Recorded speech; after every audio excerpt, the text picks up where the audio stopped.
Let's talk for 10 minutes about the multiverse fighting video game from Warner Brothers. 10 minutes on the clock, let's go.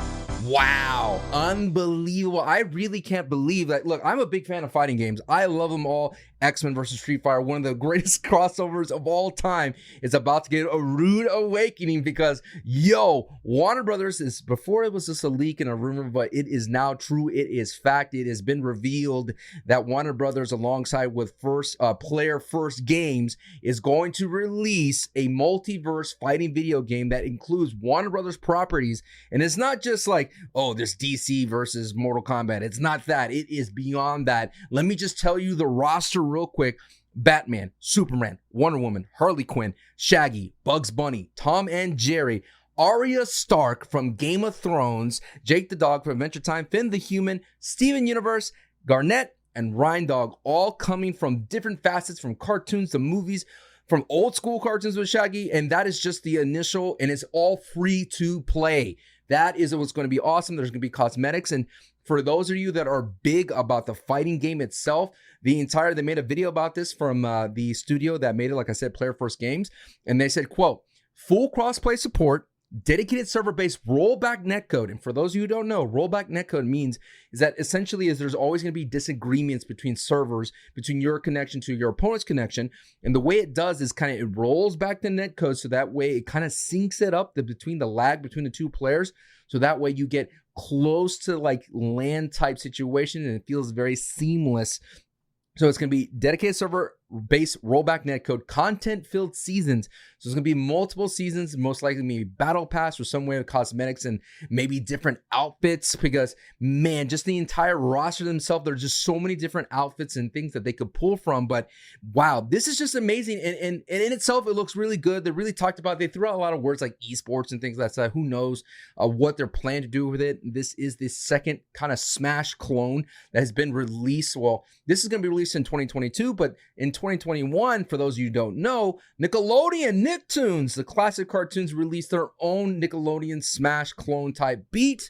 And I gotta say, why are we getting all these insane Smash Brothers games? And I have the answer for you, my listeners as well, viewers out there. It's simple. Smash Brothers is tapped out. Ultimate Smash Brothers has just revealed by far the biggest crossover, the biggest fighting game roster of all time. When I was little, I thought Ultimate Mortal Kombat trilogy was insane. But no, Ultimate Smash Brothers has just the most insane roster, all video games, and they just announced the last character. So they have all that there. And what else is going to do? I don't think Ultimate Smash Brothers, they're going to release another Smash Brothers anytime soon. So there fills the void. It's a very popular genre. You have the classic 2D fighting. And so why not just fill it, pump it?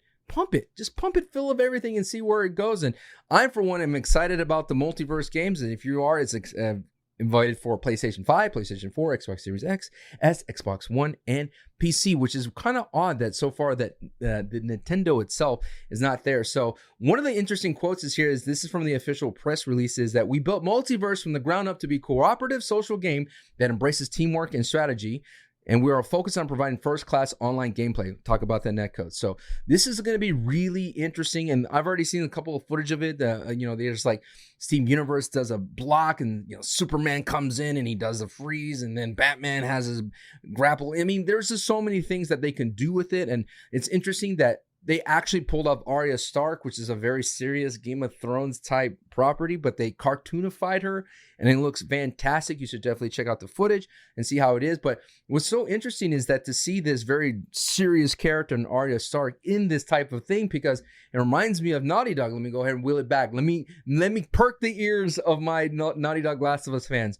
It reminds me of that time because when I was doing a lot of their streaming for the Last of Us factions, a lot of the people, the audience, the fans, wanted to know why Ellie and Joel were not involved in the video game process themselves. Why they weren't in the factions multiplayer, like an outfit or a skin? And they simply said that they thought it'd just be too weird to see this teenager going out there and dying multiple times. And I think that they were just too close to the vest. They just cared about Ellie too much to let the multiplayer hooligans, us, have free, just destructive reign with her, so to speak. And so they didn't want to have it. Now, who knows? Maybe the Last of Us Faction 2, they changed it within, considering that Ellie's older. But my point is that Warner Brothers doesn't care. Warner Brothers has no problem using Arya Stark and having her in the game. And one of the biggest, most exciting thing is, of course, like I mentioned, Nickelodeon Toons released their own Smash clone, but it was very watered down. And since it's not against the game itself, the gameplay looks really cool, but in a sense, it's missing a lot. It didn't have any of the original voice actors. And so just like in anything, like almost a Squid Game, you see one guy jump in front of the panel and then all of a sudden goes, oh, Warner Brothers decides, we understand the mistake that Nicktoons made, so we're going to go ahead and provide original voice talent or cartoon voice talent. So you got Kevin Conroy being the voice of Batman. You have George Newbern doing Superman, and you have Matthew Lillard doing the voice of Shaggy. So it's really cool to see these original voice actors, and they kind of splash them to show that they're very proud of that fact. And also, Maisley Williams will be the voice of Arya Stark. So you're getting a lot of fan service already, and I'm thinking that the more fan service will occur, and that's really cool. So I'm stoked and excited about that. And like I made in the previous video podcast / whatever you want to call these things, I talked about how the video game drought, is it over? It looks like it's going to get ramped up, and I haven't even begun to talk about February. February is just going to be so stacked. They announced that Shifu finally has its own day. Shifu is this amazing martial arts indie game that's going to come out for the PlayStation. Cannot wait. That's going to be early February. February is looking stacked, more stacked than a buttermilk pancake, so to speak. So it's going to be delicious. Video game fans everywhere, single player, multiplayer, doesn't matter. We are going to be fed.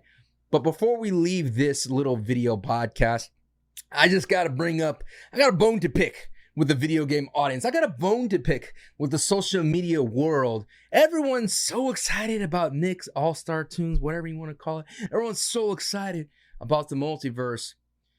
But where was this love when the PlayStation All-Stars Battle Royale was released? Nothing but negativity and toxicity when Sony decided to release the PlayStation All-Stars Battle Royale. What was going on? It was really cool. PlayStation mascots, you had finishers. There was a lot of Yomi reading situations. It was fantastic. I used to cast it. I used to make content for it on YouTube. It was banging. I mean, you talk about my Sir Daniel. It was this amazing, going against Kratos, going against Uncharted. You're going against Parappa the Rapper, Nathan Drake. You're going about so much awesomeness. And that game did not get a sequel. In fact, the people that made that game, I believe it was Supergiant, went kablooey, went bye-bye immediately because that game bombed. No one wanted to buy it because everyone hated on it because they said it's a Smash clone. It's a two-sided to the coin, though, so to speak, is that not a lot of people believed in the game. And at the same time, Sony PlayStation wanted to do something different. They were like, we don't want to be a Smash clone. So they decided they did change a huge core mechanic in the whole fighting genre when it comes to this type beat. And decided that all you have to do is that you put a amount of damage, and then you have to eliminate your enemy opponent using a special. And that special was really cool. It made it more like a traditional fighting game. It had meters, and it had buildup, and it had counters, and it had it was cool. It wasn't just about knocking people off the platform. And I think that's where the biggest mistake was. For the longest time when we were playing PlayStation All-Stars Battle Royale, we were like, why don't just do it like Smash and get the support? I mean, PlayStation mascots would have been amazing. PlayStation All-Stars Battle Royale deserves a second chance. And if you think the multiverse and Nick All-Stars tunes, all that starts popping off, no doubt somebody at PlayStation has to pay attention, right? I've been always kind of memeing about it, talking about it, getting PlayStation All-Stars Battle Royale needs to come back. Well, heck, right now it's more better than ever. Everybody loves the multiverse. It's the genre of the multiverse, the era of multiverse. So please, PlayStation, Sony, it's time to bring back your big guns in PlayStation All-Stars Battle Royale 2. So let me know what you think. This has been the 10-Minute Checkpoint Podcast with me, Sancho West. We're talking about video games, movies, music, everything underneath the sun, all in 10 minutes. I'll keep an eye out for your comments. And if you're listening on the popular podcast services, be sure to follow and rate it high. I'll see y'all in the next one. Peace.